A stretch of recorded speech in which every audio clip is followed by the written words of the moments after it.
In the old days of analog, TV and VHS video editing is carried out using huge workstations in a process called linear video editing. Linear video editing is a post-production process of selecting, arranging and modifying images and sound in a predetermined, ordered sequence from tape. Needless to say, it is highly skilled and time-consuming. Until the advent of computer-based random access non-linear video editing systems in the early 90s, linear video editing was simply called video editing. The digital revolution has made the video editing workflow immeasurably quicker as editors move from time-consuming tape-to-tape linear video editing systems to powerful computer hardware and video editing software such as Adobe Premiere. Typically, video and audio sources are first captured or transferred to computer storage. Once imported, the source material can be edited on a computer using a wide range of video editing software. From there, editors and directors are free to work with all the options to create the final cut.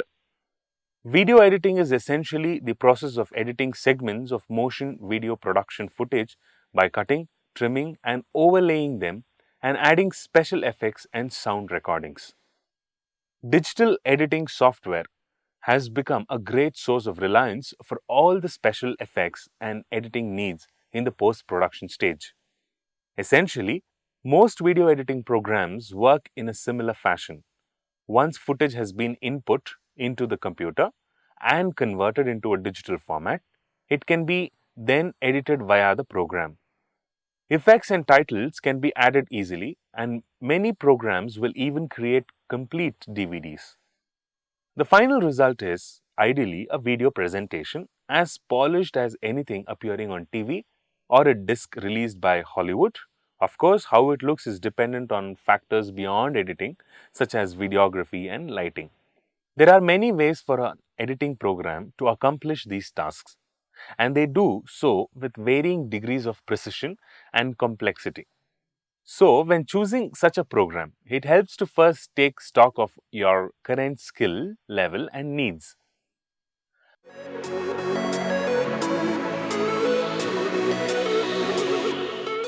The technologies behind digital video are profound and complicated.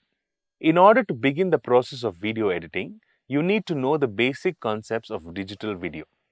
The most important ones are video resolution, aspect ratio, and encoding.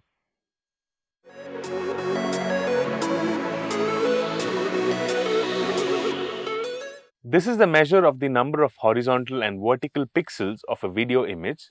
It ranges from 352 into 288 for VCD to 1920 into 1080 for high definition TV.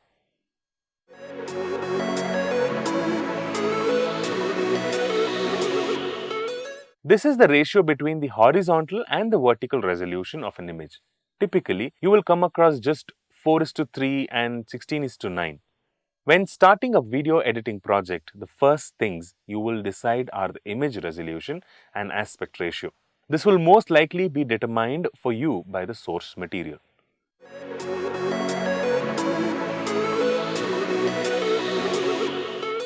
The term most often used to describe what kind of digital video you are using is format. It is a confusing term because it can mean either its encoding or its file format. Encoding refers to how analog video images are digitized using a codec, whereas format usually refers to how digitized images are organized in a file. For example, a QuickTime movie .mov file may contain a H.264 or MPG-2 encoded video. So the term format really just means a container of encoded video, which may or may not be itself.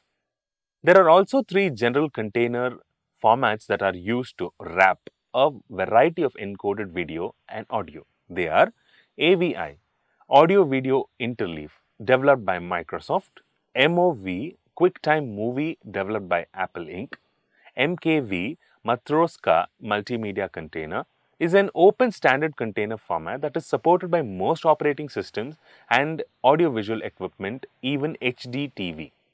So what does this all mean? Knowing the resolution, aspect ratio and codec used for your source material allows you to plan ahead when creating a video editing project. For example, when creating a DVD project, you should consider collecting source materials that closely match the 720 into 576 resolution and 4:3 aspect ratio of DVD. This knowledge will affect how much work you have to do during editing and how much work the video editor has to do when the final cut is generated, or exported is the term used.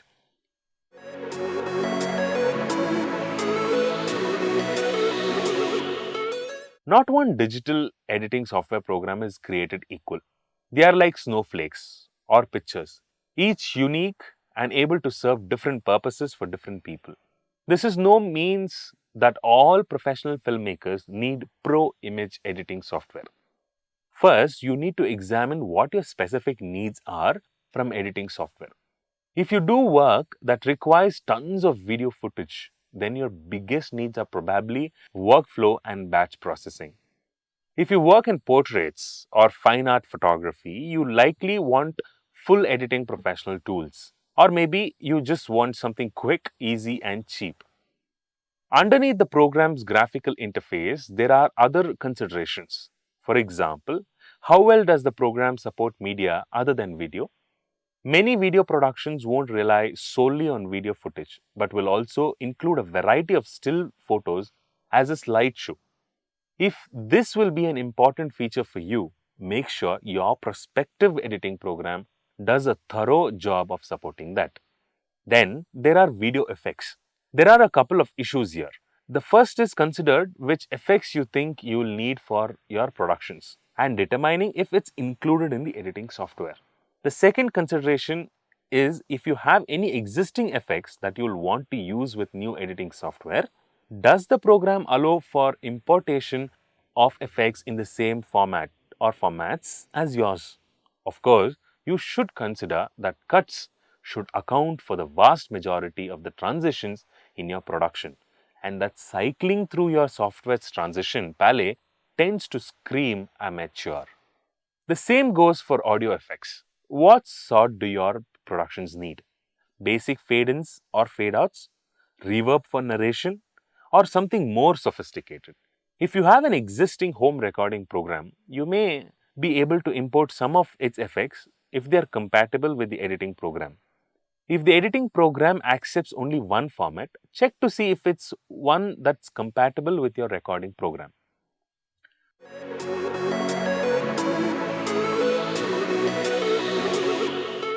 When you select a tool, the pointer changes shape according to the selection.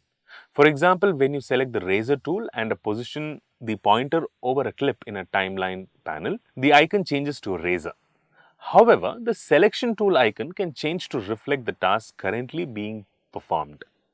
Sometimes, pressing a modifier key such as Shift as you use a tool changes its function and its icon changes accordingly.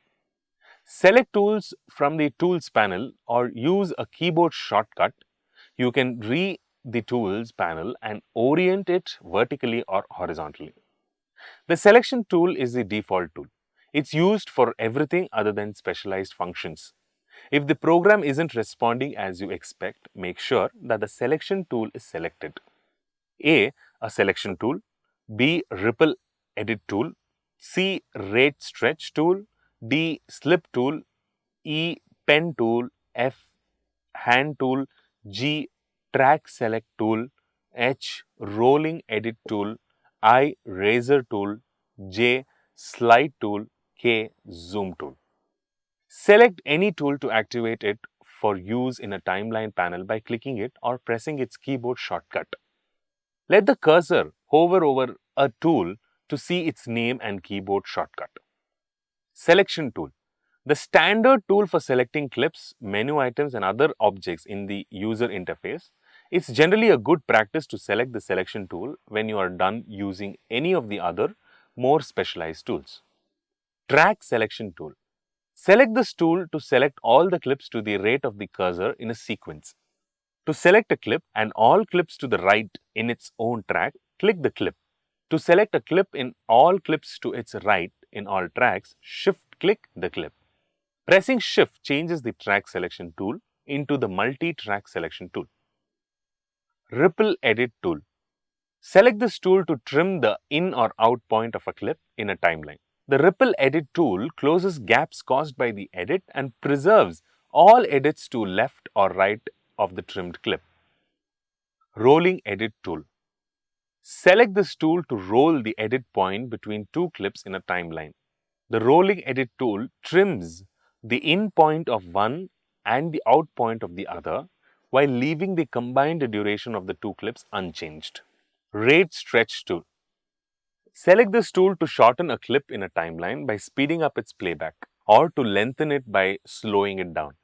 The Rate Stretch tool changes speed and duration but leaves the in and out points of the clip unchanged. Razor tool. Select this tool to make one or more incisions in clips in a timeline. Click a point in a clip to split it at the precise location.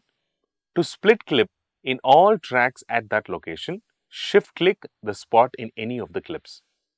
Slip tool.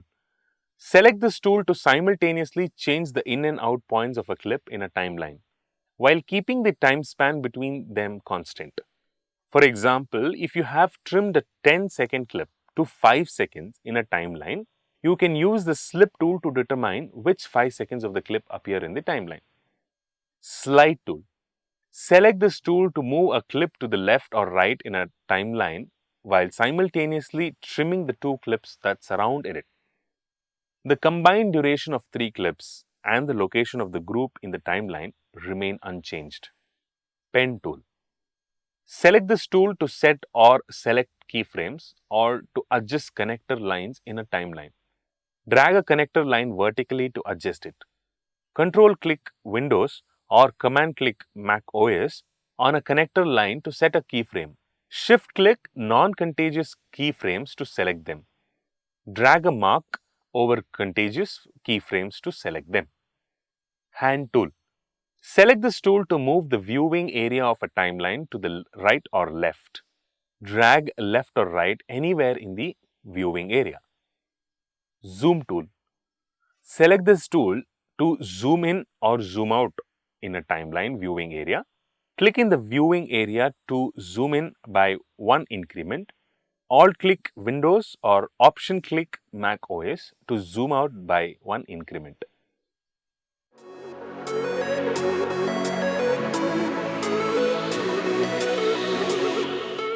With several video editing equipment available to filmmakers, it can be a little daunting for beginners. Below is a video production equipment list for the beginner filmmaker. The next very important thing is the equipment. The digital editing works when the footage is shot in a good video camera, and it is important for all students to learn how to use the video camera and how to choose one for a good production. Video camera. A video camera is a centerpiece of your filmmaking gear package. What camera you choose depends on your budget.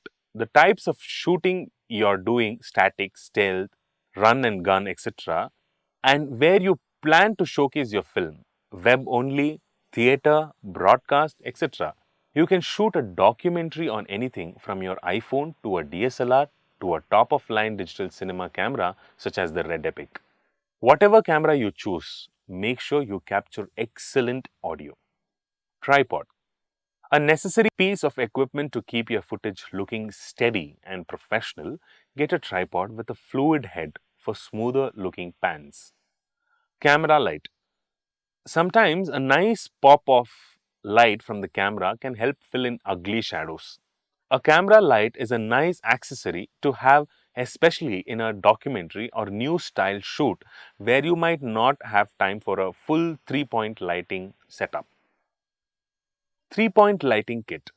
You only really need a lighting kit if you are planning to do a lot of shooting inside. Creating a well-lit scene usually involves a 3-way lighting setup. Good lighting doesn't have to be expensive. Shotgun microphone. Great audio often separates the pros from the amateurs. Having a shotgun microphone prepares you for almost every situation. It's perfect for setting on top of your camera or a boom pole. Boom pole, a boom microphone setup comes in handy to capture audio from a group interview, crowd scenes, or any situation where you need to gather professional audio quickly. In addition to the boom pole, you'll need a shock mount and a shotgun microphone. Audio XLR cables. If you plan to use a professional audio setup with your camcorder, you'll need a XLR cables to go from your camera to the microphone. Wireless microphone. Sure, you can use a wired microphone, which is a bit less expensive, but I wouldn't go on a documentary shoot without my wireless microphone. Unless you have an audio person who can hold a boom microphone, this is the next best thing, providing tons of flexibility for walk and talk interviews with your subjects. Portable digital audio recorder.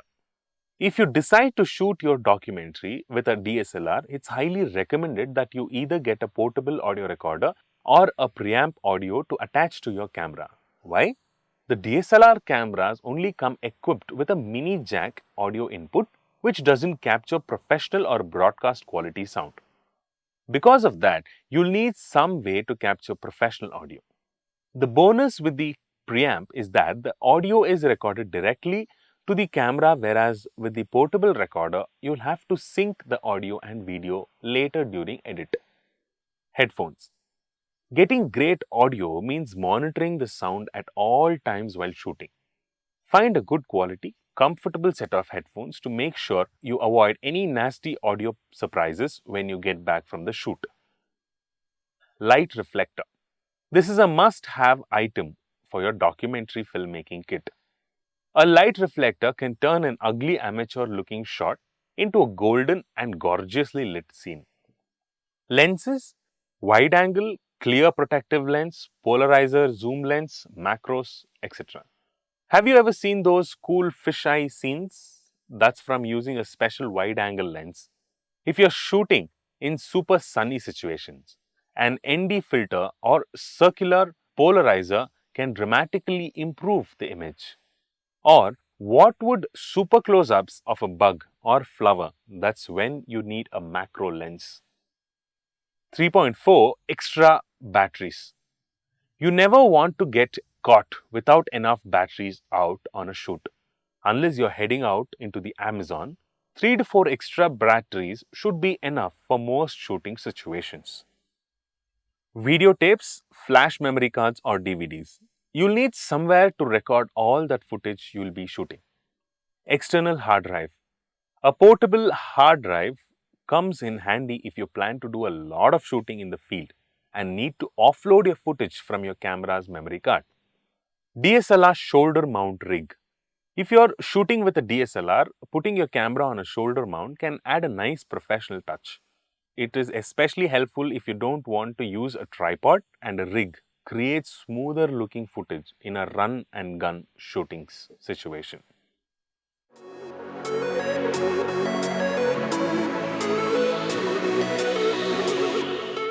How filmmakers compose their shots determine how well a movie communicates its images to the viewer.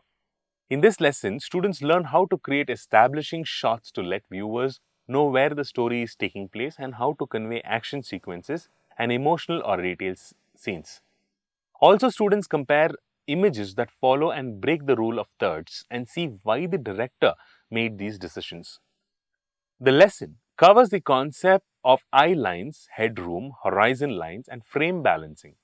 Preparation: you will first demonstrate the rule of thirds to the class using a slide presentation created with Apple's presentation software Keynote. To prepare this presentation, follow these steps. Number 1. Download a movie trailer that has a variety of types of shots using QuickTime Pro. Number 2. Open a new Keynote presentation and insert the movie trailer on a blank slide. Number 3. Create a table by clicking Table on the Keynote toolbar. The default table is a 9-box grid, the same as the rule of the thirds. Number 4. Place the grid over the trailer so it fits the entire QuickTime movie. If you want, you can alter the grid's opacity and line thickness, but the default grid works well.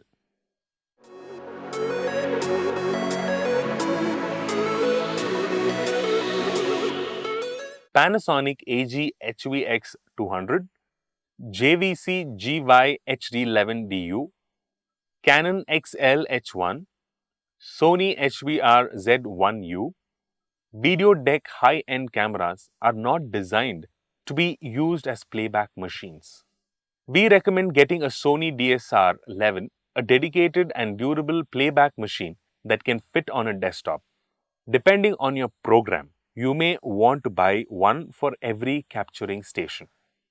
Note, not all computers will be used to capture video. Some will only be used to edit. Also, it's more expensive to maintain a camera if it's used as a player and recorder as well. Try and use it for one function videotaping. The DSR-11 can do the player portion.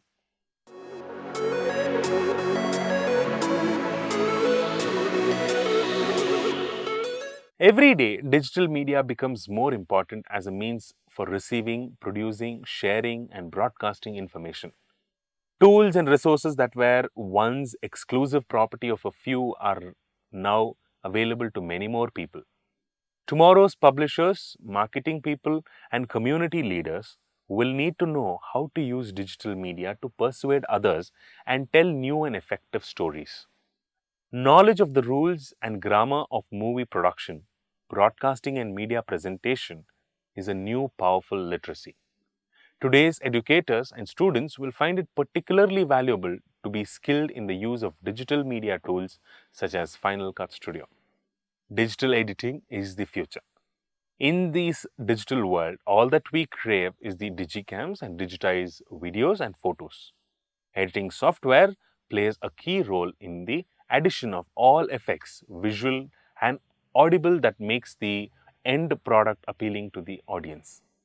Selecting the right tools for editing is the primary job of the editor. The equipment used in film is in direct correlation with the kind of work that goes into the post-production process. A good camera and great lighting make for a fantastic looking film, and proper microphones can enhance the sound quality by a vast degree. Finally, the digital editing works when the footage is shot in a good video camera, and it is important for all students to learn how to use the video camera and how to choose one for a good production. Thank you.